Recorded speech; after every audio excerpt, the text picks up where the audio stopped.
constat que nous faisons, c'est qu'il n'y a pas de test spécifique concernant le statut de l'élu local.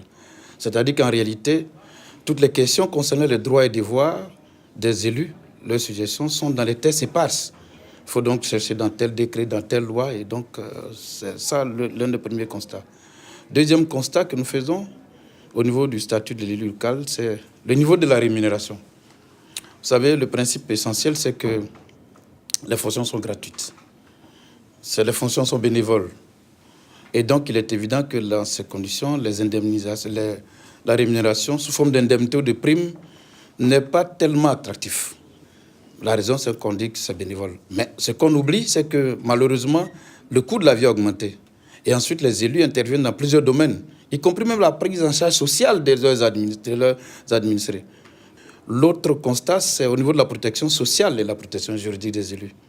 Le constat que je fais, c'est que dans la plupart de ces États, au niveau de la protection sociale, il y a un vide. C'est-à-dire que les maires n'ont pas droit à la retraite, par exemple. Même au niveau des assurances, de la prévoyance sociale des assurances, ce n'est pas prévu. Au niveau de la protection juridique, il est possible que les élus soient poursuivis pour des fautes pénales. Les lois le prévoient. L'un des constats au niveau de ce statut également des élus locaux, c'est surtout le fait que les élus locaux n'ont pas totalement la même mise sur le recrutement du personnel. Dans la plupart des États, il y a un groupe de personnes qui sont affectées par l'État, mises à disposition. Sur cela, les élus locaux n'ont pas une mainmise.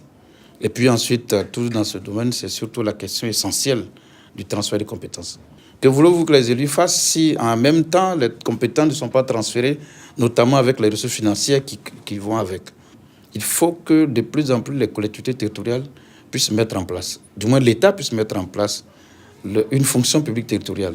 Il faut des véritables structures, des instituts de formation qui sont dédiés à la formation spécifique des agents, mais également aux élus. Vous savez que vous et moi, n'importe qui, nous pouvons être élus locaux, nous pouvons être maires. Est-ce qu'il y a une école pour être maire? Il n'y en a pas.